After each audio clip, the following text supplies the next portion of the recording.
Now, yesterday, the French Open men's singles draw was thrown wide open by the news. Three-time champion Novak Djokovic has had to withdraw from the tournament due to a knee injury. Reports in France today suggest Djokovic may have to miss Wimbledon too. Well, we are joined by Sky Sports' tennis commentator, Jonathan Overend. Thank you very much for speaking with us this afternoon. Oh, goodness me, Djokovic's announcement yesterday was disappointing, wasn't it? He's been in great form during the French Open, but he did complain after his match against Francisco Cerundolo about the lack of clay. Do you believe the clay is the reason for his knee injury, perhaps?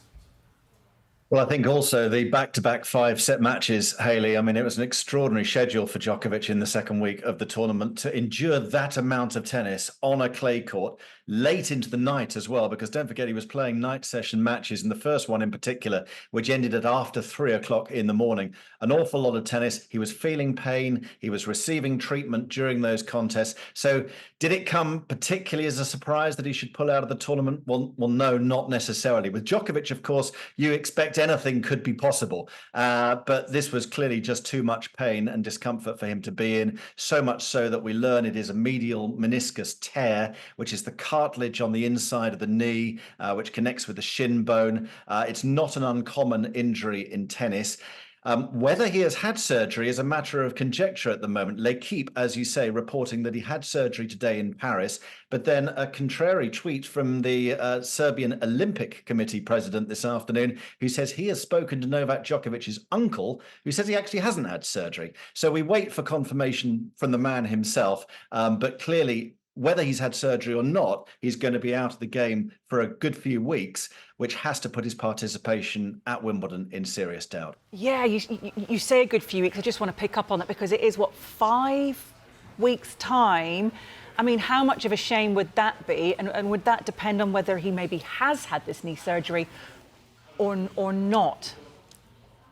No, I think there's a chance, even if he hasn't had surgery, that he won't play Wimbledon. You've got to remember, this is the toughest time of the year for tennis players. They go from clay onto the grass. And as you say, it's a short turnaround, slightly longer now than it used to be. Just the 2 weeks, you'd go straight onto the grass at Queen's after playing the French Open final. Now there's an extra week. But even so, it is a quick turnaround.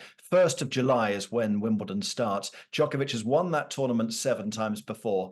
But this year, his priority is the Olympic Games, which is back on clay, back at Roland Garros. Now, that starts on the 27th of July. So realistically, there's a window there for him to recover, get fit, and potentially stay on the clay. Now, that would be a huge disappointment because he'd missed the grass court season. I'm not saying that's what's going to happen, but it would make logical sense if Djokovic was to pursue his ambition of winning an Olympic gold medal, because that is the one major title which has eluded him. He's won every Grand Slam, he's won the Davis Cup, but he's only won a bronze medal at the Olympics before, and he'd desperately like to upgrade that.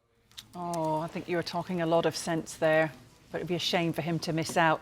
What a shame earlier, missing out. In the last hour, Elena Rybakina knocked out of Roland Garros by Jasmine Paolini. It was quite the match, wasn't it? And some performance by Paolini. It's a great story because Paolini won in Dubai near the start of the year. She is such a tenacious competitor on the tennis court. She doesn't have the brute force of a lot of her opponents, but she strategizes her way around a court and she defends superbly, which she did today against Elena Rybakina, who normally has the power to hit most opponents off the court, but not today. Paolini restricted her to just the 14 winners, and Paolini only 7 unforced errors herself. I mean, that's a superb array of stats in a 3-set match. And she makes the semi-finals of a Grand Slam for the first time. And remember, this Grand Slam is full of the stars in both the men's and the women's competitions. You know, it's the top players who are left. Paolini is the outrider, if you like, in the women's draw, and she gets the chance to play for a Grand Slam final. What an incredible achievement for her, and indeed for Italy, who also have an Italian in Jannik Sinner in the men's semi-finals. What about right now? Irina Sabalenka playing 17-year-old Mira Andreeva. Do you believe Andreeva has a chance here? I do believe we might be in a bit of an ad break during the tennis, but if you had an eye cast over that, just tell us a little bit what we need to know about her. Yeah, Andreeva's only 17 years of age. She really burst onto the world scene last year with a terrific run at the French and indeed at Wimbledon. And she's lost a couple of times to Sabalenka in the past. Sabalenka, the Australian Open champion, the world #2. But Andreeva is making this first set very competitive. It's 6-5 Sabalenka at the moment, but Andreeva did have the chance to serve for the first set at 5-4. Sabalenka broke back, but clearly it's a much more competitive match already than their previous encounters. Andreeva, a star of the future, as I say, only 17 years of age, and to be making a match like this as tight against a player of the might of Sabalenka is quite an achievement. And should she go on to win it, it would certainly be the victory of her career. Gosh, it absolutely would. Yeah, incredible stuff there. Right, let's talk about the men's draw. You've got Jannik Sinner now set to become world #1. Carlos Alcaraz, of course. Do you think they'll emerge as the new forces in tennis? Obviously, a bit dangerous to write off Djokovic altogether, but let's focus on these two in the future. Well, they've had some brilliant matches already, particularly at the US Open, and they've got a rivalry brewing, which is what sport thrives on, isn't it, Hayley? In any sport, we love rivalries. And we had Djokovic Nadal, we had Federer Nadal, and now we appear to have Alcaraz Sinner. Again, at the semi-final stage, which, considering in many people's eyes, they are the two best players this season, as you say. Djokovic has the credentials, he has the Grand Slam winning CV, but Djokovic hasn't won a title this year. So you look at Sinner, you look at Alcaraz, and you say probably they are the two best players. So they meet in the semi-finals. So hard to call. Alcaraz came through against Tsitsipas, but then on the other side of the draw, you've got Casper Ruud, who's made the final of this tournament before, and of course he's had the advantage of not having to play a quarterfinal with Djokovic withdrawing, and he'll play the winner of tonight's one remaining quarterfinal involving Alexander Zverev, who comes in terrific form, having won the title in Rome. So there are big hitters around in both draws, as I say, but a new champion will emerge from the men's singles draw, and that's what makes it very, very exciting coming into the culmination of the tournament. Yeah, you mentioned Stefano Tsitsipas there. I want to take you back to yesterday's match between him and Alcaraz. It was quite heated, wasn't it, due to the grunting? What did you make of it all?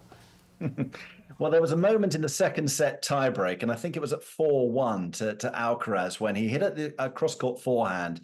And he let out what Tsitsipas described as an extended grunt. So this is to say, not only does he grunt when he hits his forehand, he kind of keeps it going. And this is not unusual in tennis. We've seen this before. Maria Sharapova used to do it, for example. And there are those in the game who believe it is actually a tactical tool that players can use to try to put off their opponent when they are preparing for their next shot. Now, clearly, that's what Stefanos Tsitsipas thought was happening at that key point.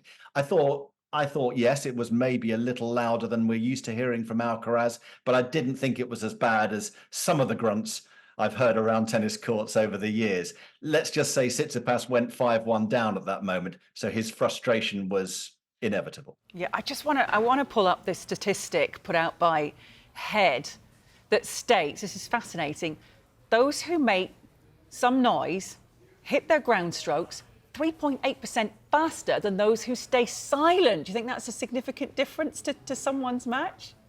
Well, I think it is. And I know tennis coaches who do believe that it is a good mechanism of adding power, because I suppose when you think about it, if you're letting out a grunt, you're exhaling, you're in a way pushing that forehand even with more ferocity. So I can kind of see that argument. I mean, I've sat there in Sharapova matches. Sabalenka, who we mentioned earlier, she's very loud. Nicolas Massu, who was a Chilean player, now a successful coach. He was incredible. Some of the noise from some of the other South Americans over the years has been pretty booming. I don't think there was too much wrong with Alcaraz last night. I could see Tsitsipas's point at that particular moment. John McEnroe actually made reference to it as well. But as I say, Tsitsipas didn't extend the discussion with the chair umpire orally taught. He certainly didn't call out the referee or anything like that. It was a moment of frustration for him. And I just think it was the sound from Alcaraz which really contributed to the woes of Stefanos at that moment, because he was about to lose the second set. Absolutely. Just finally on this, want to still stay with this. You obviously mentioned Sharapova, from world number ones as well. Monica Seller's quite famous for the noise.